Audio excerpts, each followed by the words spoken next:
ஜனாசாவுடைய தொழுகை இரண்டாவது முறை தொழுகலாமா என்பதாக ஒரு கேள்வி வந்திருக்கிறது. அதாவது ஒரு வீட்டில் ஒஃபாத்தானதற்கு பிறகு அந்த ஜனாசாவுடைய தொழுகை தொழு வைக்கிறான். ஒரு முறை தொழுதாச்சு, இரண்டாவது முறையாக இன்னும் ஒரு சில தொழுகலை அப்படின்றதுக்காக வேண்டி இரண்டாவது முறை தொழுகலாமா என்பதாக ஒரு கேள்வி வந்திருக்கிறது. ஹனஃபி பிரகாரம் இரண்டாவது முறை ஜனாசாவுடைய தொழுகை தொழுகக்கூடாது.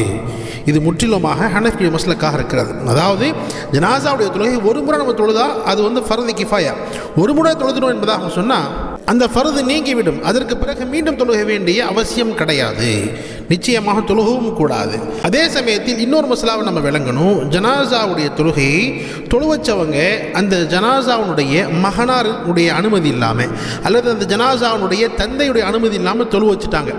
அப்போ ஜனாசாவுடைய தந்தையோ அல்லது மகனோ தொழுகலை அப்படின்னு சொன்னால் இவங்க வலியுடைய லிஸ்ட்டில் வருவாங்க, அந்த ஜனாசாவுடைய வலி என்ற லிஸ்ட்டில் வருவாங்க.